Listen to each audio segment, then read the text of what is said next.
Bonjour. Alors, aujourd'hui, je vais vous parler de l'évergétisme.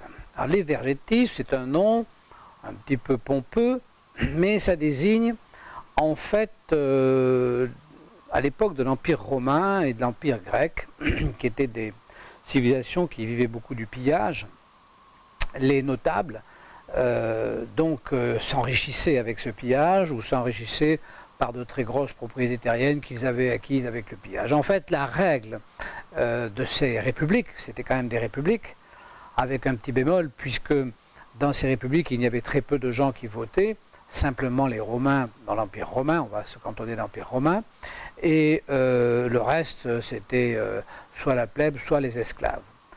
Donc le vote était réservé à une petite élite. Cette petite élite était grandement riche. En règle générale, elle était riche parce qu'elle avait eu des commandements d'armée ou parce qu'elle était une vieille famille de propriétaires. Enfin, toujours est-il que cette richesse, elle se croyait obligée, elle se sentait obligée de faire des dons très importants à la population, c'est-à-dire à ses esclaves en quelque sorte. Donc ces dons pouvaient aller depuis des repas gratuits, des distributions de blé, des constructions de temples, des constructions de stades, enfin tout un tas de choses, des repas qui étaient donnés, enfin tout ce qu'on peut imaginer lorsqu'on a une très grande fortune et qu'on est face à des gens qui ont une grande pauvreté. Alors, cette fortune distribuée, ils allaient la piquer aux voisins. Bien. Si l'on réfléchit un peu, nous avons quand même exactement la même situation. C'est-à-dire qu'on a donc une élite pour laquelle on vote, mais comme on ne la connaît pas, on vote un peu au hasard, on ne voterait pas, il n'y aurait pas une grande différence. Hein. Bon, on vote, ouais, effectivement. Enfin, on s'aperçoit que quel que soit le vote qu'on émet, de toute façon, c'est le même résultat. Donc cette élite a de gros moyens.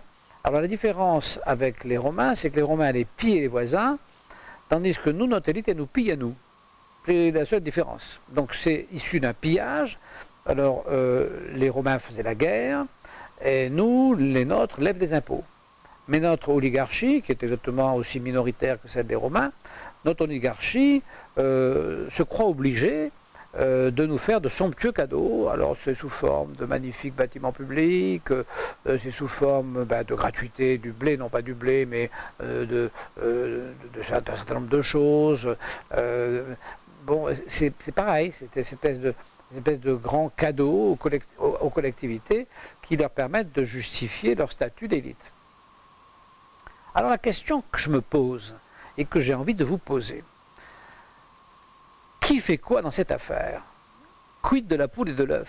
C'est-à-dire que, est-ce que c'est les élites donc, qui créent l'évergétisme, c'est-à-dire qui provoquent la nécessité de ce don, et donc qui permet aux esclaves de patienter, ou est-ce que c'est les esclaves qui finalement entretiennent les gens qui vont pratiquer l'évergétisme, c'est-à-dire le don? Est-ce que cette situation est liée aux esclaves ou est-ce qu'elle est liée à l'élite? C'est-à-dire que, est-ce que, à l'époque des Romains, les esclaves, qui étaient évidemment beaucoup plus nombreux, auraient pu ne pas être esclaves? Et est-ce qu'aujourd'hui, nous, les contribuables esclaves, est-ce qu'on pourrait refuser que l'on prenne nos biens pour nous les redistribuer à nous-mêmes? Parce qu'en fond, c'est un peu ça quand même. Hein. On nous prend notre argent pour nous le redistribuer. Alors bon, ceux qui en ont un peu plus, ils perdent dans leur distribution. Ceux qui en ont un peu moins, ils perdent un peu moins. Mais enfin, l'un dans l'autre, c'est notre argent qu'on nous redistribue.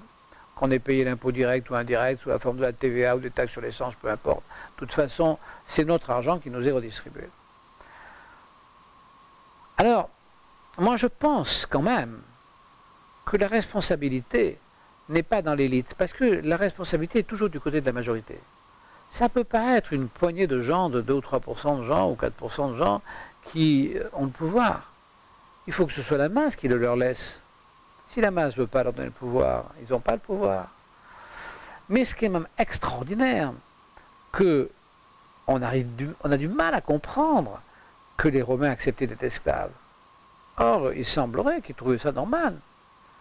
Mais moi j'ai beaucoup de mal à comprendre que les gens acceptent qu'on leur prenne l'impôt, qu'on leur vole leurs affaires. Moi j'ai beaucoup de mal à comprendre qu'on vienne me voler l'argent que j'ai gagné. On vient me le voler. Je ne comprends pas. Donc si vous voulez, tout ça, ça vient d'où tout ça. Alors donc je pense que c'est la masse qui est responsable. Je ne pense pas que ce soit ceux qui... C'est pas les pillards, c'est les autres qui ne se défendent pas. Alors, je crois que quand on réfléchit à ça, qu'on prend conscience de ça, on se dit, mais où est le problème? Comment il se peut que quelques-uns mettent en coupe réglée la masse? Bon, la Boétie s'était déjà posé la question, mais ça fait... Parce que vous voyez, il y a quand même... Les Romains, c'était il y a 2000 ans. Hein. On parle de quelque chose il y a 2000 ans. 2000 ans plus tard, rien n'a changé. C'est-à-dire 2000 ans plus tard, quelques individus font les beaux en dépensant des fortunes pour épater les autres, d'un argent qui n'est pas à eux, qu'ils ont volé. Alors, je rappelle, les Romains l'avaient volé en allant le piller, et nous, ceux qui pratiquent chez nous les vergétismes, nous le pillent, nous le volent à nous, mais ce n'est pas leur argent. Donc on peut se dire quand même, aucune évolution en 2000 ans, c'est angoissant. Alors que pendant ce temps, l'homme a fait des découvertes scientifiques extraordinaires, qu'on fait le tour du monde en avion, qu'on va sur la planète, on va sur la Lune, on va bientôt aller sur Mars, enfin on fait des choses absolument extraordinaires. Et là, zéro progrès. Donc c'est sociologique, c'est structurel. Donc quel pourrait être le progrès? Comment pourrait-on faire pour qu'on n'ait pas tout d'un coup une bande de gens que l'on trouve nous-mêmes intéressants quand ils nous distribuent notre propre argent? Eh bien, il n'y a pas 36 solutions, il n'y en a qu'une. C'est le libéralisme. C'est-à-dire, c'est le fait d'être soi-même.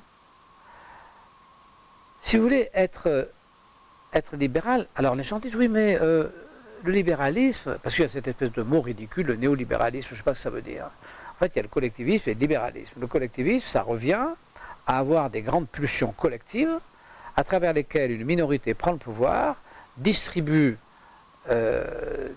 du cirque, des jeux et puis un peu de nourriture aux autres qui acceptent leur statut d'esclave. Bon, ça, c'est ça le collectivisme. Partout, tout le temps. Donc chaque fois qu'on le met en place, que ce soit il y a 2000 ans ou aujourd'hui, ça fait le même résultat. La seule parade à ça, c'est cette petite lueur qui a été ouverte en 1789 par les gens qui ont réfléchi aux Lumières, c'est-à-dire c'est l'individu. Alors on dit oui, mais l'individu, si on la liberté individuelle, le libéralisme, ça exacerbe les différences. Effectivement, ça exacerbe les différences. Et quel inconvénient y a-t-il? Bon, moi personnellement, je ne suis pas très beau, ça ne me gêne pas. Quand je rencontre des gens très beaux, ben, je suis content pour eux. Ça ne me gêne pas, j'ai d'autres qualités, puis j'ai d'autres défauts. Et puis les autres qui n'ont pas mes qualités, ben, ils n'ont peut-être pas mes défauts. Par exemple, vous voyez, je chante faux. Ça me catastrophe. Parce que je pense que la musique, c'est quelque chose d'exceptionnel. Je pense que par la musique, on peut vraiment extérioriser ses joies, on peut extérioriser ses peines, on peut sortir de soi toutes ces choses qui sont si difficiles par la musique. Moi, je peux pas, je chante faux, j'entends faux. Pour moi, la musique, c'est du bruit. Bon. Et les gens qui ont la chance de pouvoir s'exprimer par la musique, tant mieux. Enfin, je veux dire que, si vous voulez, je suis content qu'un rappeur puisse exprimer son mal-être de la banlieue, parce que je pense qu'effectivement, on ne doit pas être très bien. Donc je suis content qu'il puisse exprimer ça, ben, c'est formidable pour lui. Mais il y a d'autres qui ont d'autres moyens. Mais si on laisse les gens libres, si chacun utilise ce qu'il vaut, et puis compose avec ce qu'il ne vaut pas, au lieu de tous au lieu qu'on nous fasse tous rentrer dans un rang qui a aucun intérêt, ben, c'est ça toute la force du libéralisme. Comment des gens intelligents, des philosophes peuvent être contre le libéralisme? Comment peuvent-ils avoir envie d'arriver aujourd'hui, 2000 ans après, au même résultat que les Romains? Comment des gens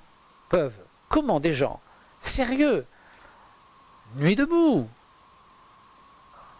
sont des gens sérieux, comment ces gens peuvent avoir envie de mettre en place un système qui est exactement le même qu'il y a 2000 ans? Alors que quand même, on n'est pas les mêmes. On a quand même une ouverture sur le monde, on a quand même une ouverture sur les choses. Comment peut-on arriver au présidentiel dans quelques mois et n'avoir aucun candidat qui va parler de libéralisme, qui va parler de liberté individuelle, qui va parler de la possibilité d'être pour chacun, d'être ce qu'il est, en bien ou en mal? Je ne me sens pas responsable du mal ou des mauvaises pensées de machin, mais je me sens responsable des miennes, je fais avec. Mais je ne me sens pas responsable non plus des réussites de trucs. Bah, je me sens responsable des miennes quand j'en ai. Mais je suis content que trucs et machin et leur réussite et leurs problèmes, c'est à eux, ça leur appartient. Et pourquoi ils ne s'exprimeraient pas? Et pourquoi dans un pays on ne pourrait pas arriver à être chacun ce qu'il est, en toute modestie? C'est ça que je ne comprends pas. Donc quand je vois tous ces gens qui parlent de néolibéralisme, ça ne veut rien dire, tous ces gens qui en fait veulent être calife à la place du calife, qu'est-ce qu'ils veulent? Parce que quand on voit l'époque romaine, qu'est-ce qui se passe? Ils sont une poignée à avoir le pouvoir, ils s'entretuent constamment pendant des siècles pour avoir ce pouvoir. Ils s'entretuent. Mais attendez, ils font s'entretuer les autres. Parce que c'est qui montera des armées, des groupes, des machins pour les taper sur la gueule de l'autre. Enfin, ils s'entretuent au profit d'une petite minorité. Et on veut nous faire continuer ça. Mais comment vous pouvez expliquer une chose pareille? Comment ça peut encore exister là, maintenant, au XXIe siècle? Comment on peut ne pas être libéral? Comment on peut ne pas respecter chacun? Comment on peut avoir envie d'un système qui va nous amener à un système qui a 2000 ans? 2000 ans. C'est invraisemblable. Voilà. Je voulais vous dire ça parce que je n'en reviens pas. Je n'arrive pas à comprendre. Parce que partout où je vais, quand je lis des trucs, on me crache à la figure. Le néolibéralisme, c'est n'importe quoi. Les gens qui emploient ce mot, c'est vraiment pervers. Il faut avoir le vice dans la peau pour vouloir simplement soumettre les autres, les mettre au rang d'esclaves et prendre le pouvoir. Alors, chaque fois, on change les esclaves. On dit, oui, attendez, vous êtes ouvrier, vous inquiétez pas, c'est les patrons qu'on va rendre esclaves. Ou alors on dit au patron, ah, les ouvriers vous emmerdent, vous inquiétez pas, on va les rendre esclaves, vous allez être avec nous, nous, on va avoir le pouvoir. Mais pourquoi a-t-on envie du pouvoir? Pourquoi faire? Si c'est pour faire la même chose que les Romains il y a 2000 ans, qu'ils se le gardent leur pouvoir. Moi, je ne suis pas preneur. Voilà. Eh bien, écoutez, je vous souhaite une bonne journée, et sur toutes ces bonnes pensées, réfléchissez-y, puis pensez que c'est nous la masse. Hein. Donc, il suffit que nous, on dise, ben, attendez, on veut être libre. C'est suffisant. Nous, on peut être libre. Pensez-y. Au revoir.